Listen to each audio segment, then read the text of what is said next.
వరలక్ష్మి అయితే క్యాటరింగ్ కోసం క్యారేజీలు సర్దుతూ ఉంటుంది. ఇంతలో తనకైతే ఒక ఫోన్ కాల్ వస్తూ ఉంటుంది. అది విష్ణు చేస్తూ ఉంటాడు. ఇంతలో ఆ ఫోన్ చూసి, "ఏంటి విష్ణు గారు ఇప్పుడు ఫోన్ చేస్తున్నారని" చెప్పేసి అయితే ఫోన్ లిఫ్ట్ చేసి, "ఏంటి పెళ్లి పెట్టుకొని నాకు ఫోన్ చేస్తున్నారు ఇప్పుడు?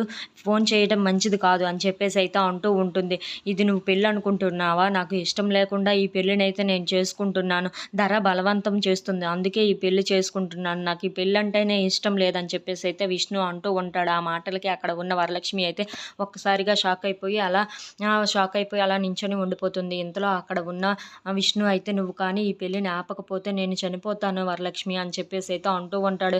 "వీళ్ళు నన్ను బ్లాక్‌మెయిల్ చేసి ఈ పెళ్ళిని చేయిస్తున్నారే కానీ నాకు ఈ ధర అన్న, ఈ పెళ్ళన్న అస్సలు ఇష్టం లేదు వరలక్ష్మి" అని చెప్పేసి అయితే అంటూ ఉంటాడు. ఆ మాటలకి అక్కడ ఉన్న వరలక్ష్మి అయితే ఏమీ మాట్లాడకుండా సైలెంట్‌గా ఉండిపోతుంది. "నువ్వు కానీ ఇప్పుడు వచ్చి ఈ పెళ్లి ఆపకపోతే నేను చనిపోతాను వరలక్ష్మి" అని చెప్పేసి అయితే ఫోన్ కట్ చేసేస్తూ ఉంటాడు. ఇంతలో అక్కడ ఉన్న విష్ణు అయితే కొన్ని టాబ్లెట్స్ తీసుకొని వేసుకొని ఎలాగైనా చనిపోదామని చెప్పేసి అయితే అనుకుంటూ ఉంటాడు. ఇంతలో అక్కడ ఉన్న వరలక్ష్మి అయితే వాళ్ళ ఇంటికి వస్తూ ఉంటుంది. అలా అక్కడ ఉన్న విష్ణుని చూసి, ఆ టాబ్లెట్‌ని చూసి ఒక్కసారిగా షాక్ అయిపోతూ ఉంటుంది. "విష్ణు గారు మీరేం చేస్తున్నారు?" అని చెప్పేసి అయితే తన దగ్గర ఉన్న టాబ్లెట్స్‌ని అయితే లాగేసుకుంటూ ఉంటుంది. If you like this video please like, share and subscribe.